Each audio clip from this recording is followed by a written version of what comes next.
الحمد لله رب العالمين والصلاة والسلام على سيد المرسلين سيدنا محمد وعلى آله وأصحابه أجمعين أما بعد وبسم الله الرحمن الرحيم عن أبي الدرداء رضي الله تعالى عنه قال قال رسول الله صلى الله عليه وسلم من حفظ 10 آيات من أول سورة الكهف عصم من الدجال رواہ مسلم۔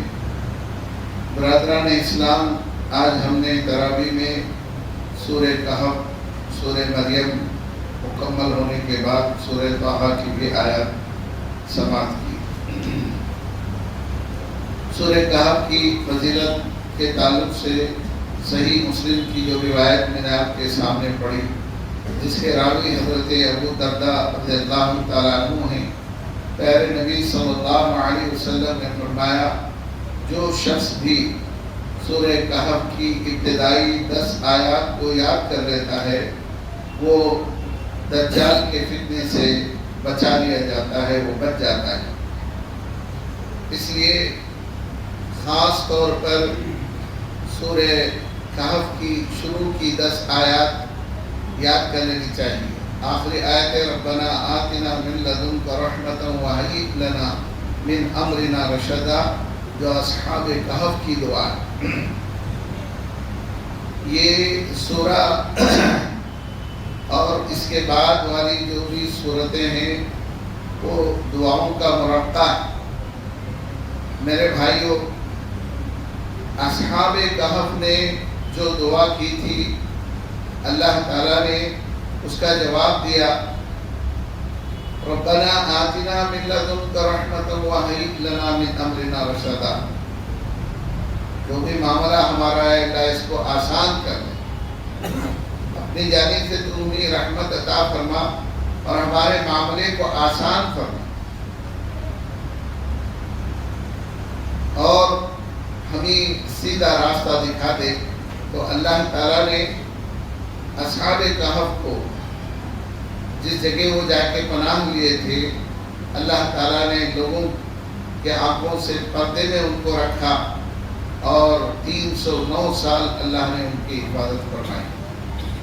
سورہ کہف کو اگر آپ پڑھتے ہیں، پورا سورہ پڑھتے ہیں، جمعہ کے دن صبح، رات میں پڑھیں، صبح پڑھیں، سورج ڈوبنے سے پہلے پڑھیں، عصر کے وقت پڑھیں، بہرحال ایک جمعہ سے لے کر آئندہ جمعہ تک اس پر اللہ تعالیٰ ایک خاص نور نازل فرمائے گا۔ میرے بھائیو، روشنی انسان کو ضروری ہے، اس روشنی کی وجہ سے ہی وہ حق اور باطل کو پہچان سکتا ہے۔ تو اللہ تعالیٰ ایک خاص روشنی عطا فرمائے گا سورہ کہف کی تلاوت سے۔ بہرحال اس میں چند اہم مضامین ہیں، صرف میں اشارہ کر دیتا ہوں، آج کافی وقت ہو چکا ہے۔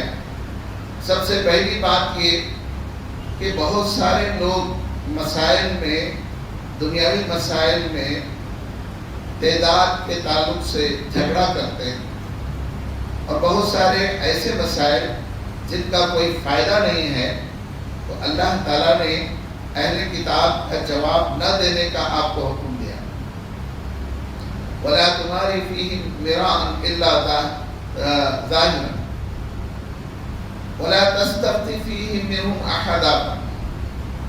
یعنی یہ لوگ جو ہے وہ اصحاب کہف 3 تھے، 4 تھے، 5 تھے، اس طرح سوال در سوال کرتے ہیں، وہ کتنے بھی تعداد میں ہو، لیکن اصل مسئلہ کیا ہے وہ جاننا نہیں چاہتے۔ اس لیے آپ کوئی بھی جو ہے ان سے فتویٰ مت پوچھیے، ان سے کوئی فیصلہ مت لیجیے۔ اللہ کے نبی صلی اللہ علیہ وسلم نے اس تعلق سے فرمایا یہ لوگ گنتی میں آپ کو گم کر دیں گے، اصل مسئلے سے اوجھل کر دیں گے۔ ایک بات کسی معلوم۔ دوسری بات یہ ہے کہ آپ صلی اللہ علیہ وسلم سے جو 3 سوالات کیے گئے تھے، روح کے بارے میں، ذوالقرنین کے بارے میں اور اصحاب کہف کے تعلق سے، تو پوری وضاحت اس کے اندر فرمائی گئی، اور اس وقت جو ہے آپ صلی اللہ علیہ وسلم نے جب روح کے تعلق سے سوال کیا تو میں کل بتاؤں گا فرمایا، لیکن آپ انشاءاللہ نہیں بنے۔ اللہ تعالیٰ اس صورت کے اندر بھی آپ کو یہ ادب سکھایا کہ وَلَا تَقُولَنَّ لِشَيْءٍ إِنِّي فَاعِلٌ ذَلِكَ غَدًا إِلَّا أَن يَشَاءَ اللَّهُ. بہت امپورٹنٹ بات ہے کہ ہم جو بھی کام کل کرنے والے ہیں کسی سے بھی ہم وعدہ کریں گے کہ میں کل آؤں گا یا آپ سے ملاقات کروں گا یا آپ کو دوں گا، جو بھی لفظ ہے کل کی بات ہے اس میں انشاءاللہ ضرور کہنا چاہیے. بعض لوگ انشاءاللہ کا مذاق کرتے ہیں. بھائی انشاءاللہ کہنے سے کیا ہوتا؟ اس کا معنی کیا ہے آپ کو معلوم ہے؟ اگر اللہ چاہے، مشیت الہی ہے، تبھی ہم کوئی بھی کام کو انجام دے سکتے ہیں. اللہ تعالیٰ کی مرضی، اللہ تعالیٰ کی مشیت، ارادہ اگر نہیں ہے وہ کام کبھی انجام پذیر نہیں ہو سکتا. جو بھی کام ہوتے ہیں اللہ کے حکم اور فیصلے سے ہوتے ہیں.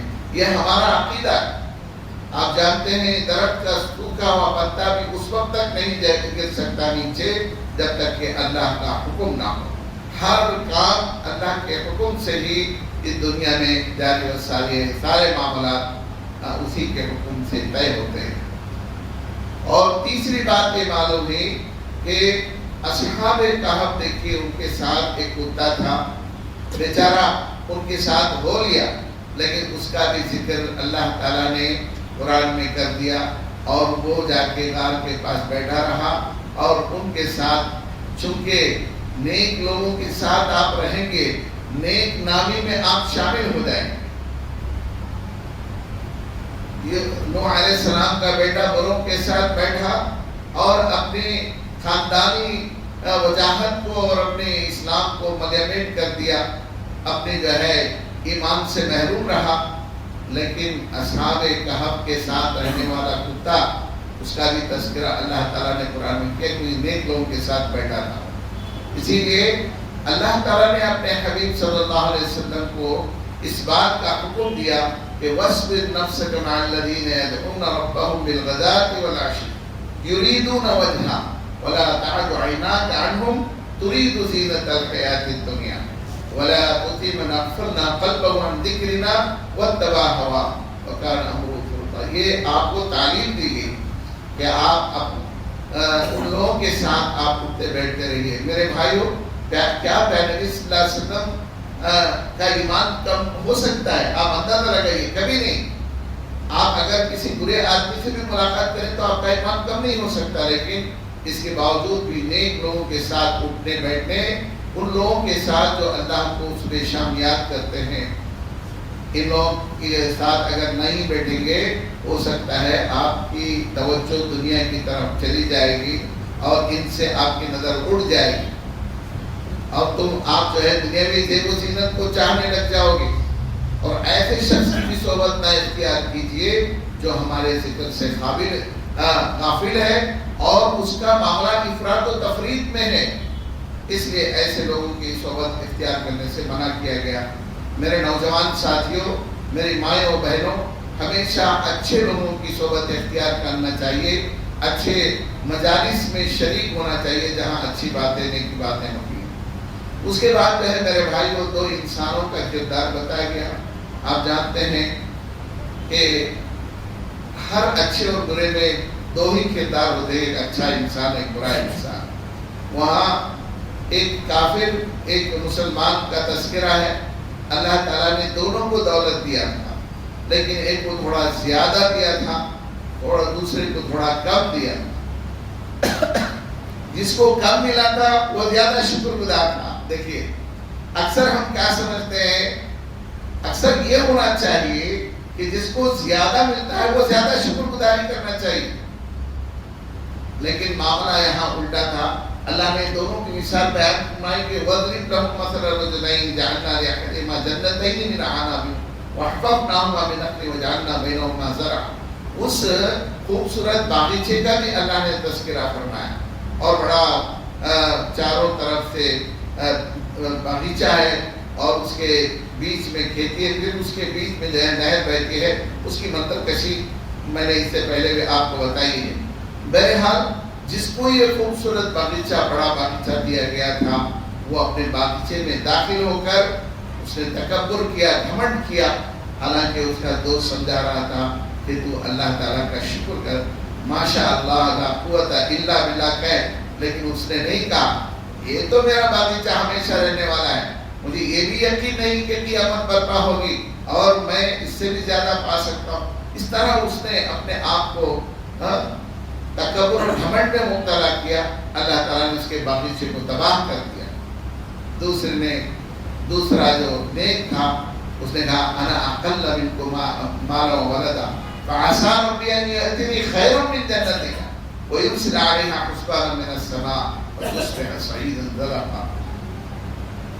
بہرحال یہ اس کردار کے بعد اللہ تعالیٰ نے دنیاوی زندگی کی مثال دی، اور آخرت میں بندہ جب نامہ اعمال کو دیکھے گا کہ کہے گا کہ اے اللہ ما لهذا الكتاب لا يغادر صغيرة ولا كبيرة إلا أحصاها ووجدوا ما عملوا حاضرا ولا يظلم ربك أحدا۔ نامہ اعمال کے انسان ہمیشہ فکر کرتے رہنی چاہیے کہ میرے رجسٹر میں میں نے جو نیک اعمال کیے ہیں وہ محفوظ ہوں، کہیں میں ریاکاری کر کے، کہیں میں شرک کر کے اپنے اعمال کو برباد نہ کر ڈالوں۔ تو اس صورت کے آخر میں بھی اس کی طرف اشارہ کیا گیا۔ پھر اس کے بعد جو ہے مشہور واقعہ ہے حضرت موسیٰ علیہ السلام اور خضر علیہ السلام کا واقعہ۔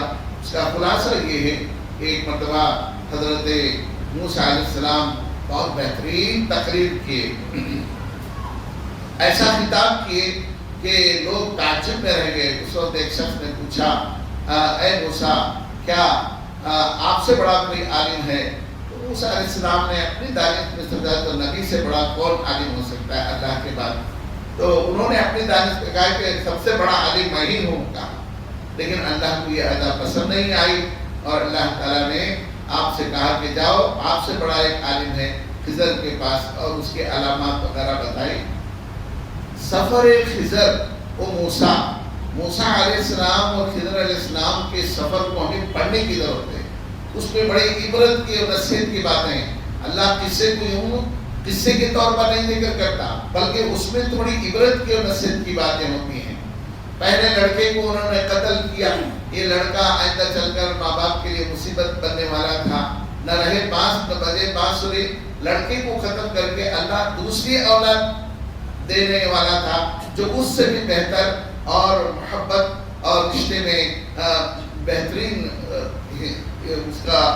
اس کو جو ہے ساتھ دینے والا، ماں باپ کو ساتھ دینے والا یہ لڑکا آئندہ چل کر ان کے نام کو ڈبانے والا تھا، ان کے نام کو بدنام کرنے والا تھا۔ اللہ تعالیٰ نے اس کو ختم کر دیا۔ کشتی میں سوار ہوئے اور کشتی کو جو توڑ دیا ایک حصہ، اس لیے کہ وہ کشتی کے ساحل میں جو چلتی تھی، ایک بڑا بادشاہ اگر کوئی بھی نئی کشتی ہوتی تو اسے غصب کر لیتا تھا، اس لیے اس کو داغدار بنا دیا تاکہ اس کشتی سے جو آمدنی ہونے والی تھی اس میں کئی اندھے اس کے بھائی محتاج تھے، ان کی روزی روٹی کے لیے حضرت خضر علیہ السلام نے کشتی کو کچھ عیب دار کر دیا۔ جو بھی عیب والی کشتی ہوتی وہ بادشاہ غصب نہیں کرتا۔ دیکھیے وَأَمَّا السَّفِينَةُ كَانَتْ لِمَسَاكِينَ يَعْمَلُونَ فِي الْبَحْرِ، وہ سمندر میں کام کرتے تھے، اور وہ کشتی اگر عیبدار ہوتی تو غصب نہیں کرتا بادشاہ، اور وہ سارے بھائی اسی کے معیشت پر چلتے تھے۔